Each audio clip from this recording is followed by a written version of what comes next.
of you, perhaps Mignon, could you please, just let me do this quick. I would like you, if you could, expand on, preview a little more of what Hillary Rodham Clinton will say at this historic moment where we may be electing the first female president. That hasn't been discussed much, but this was something that was so much a part of the Clinton campaign. Perhaps Senator Coons, and I know we had a lot, just tell us on how Biden is reflecting on his mood at this point in history, what led to him. Don't mean to rehash anything, but there's a lot going on. If you could sum it up. And then, is it really right that he's speaking at 10 o'clock? And if so, isn't that a little bit past prime time? Thank you. Well, as you know, in 2016, Secretary Clinton won the popular vote. She ran an incredible race, and she shattered a lot of glass for many people.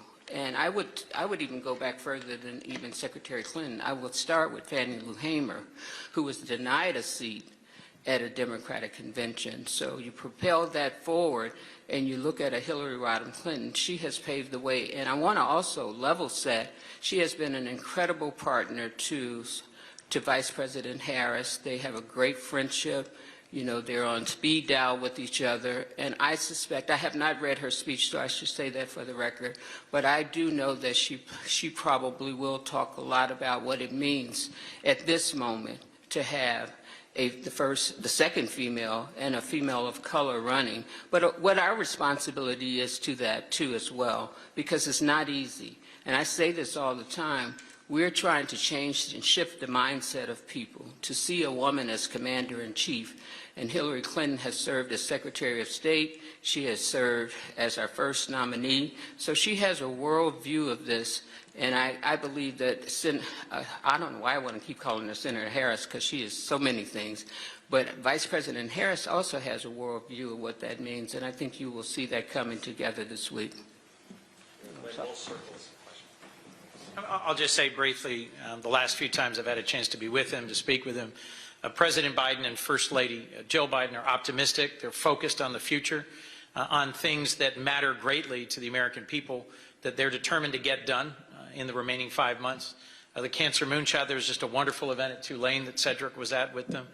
I had a chance to be with the President in Austin as he was talking about the 60th anniversary of the Voting Rights Act, and he made some bold proposals about court reform. There's work to do abroad and at home. He's not just the leader of the free world, he's actually leading the free world. There's a war in Ukraine and a determination on his part and many of us to make sure that Ukraine gets the resources to win this fight. So whether it's the celebratory and positive event he just did with the Vice President about prescription drug price reduction, or it's campaigning, no one loves to campaign like Joe Biden.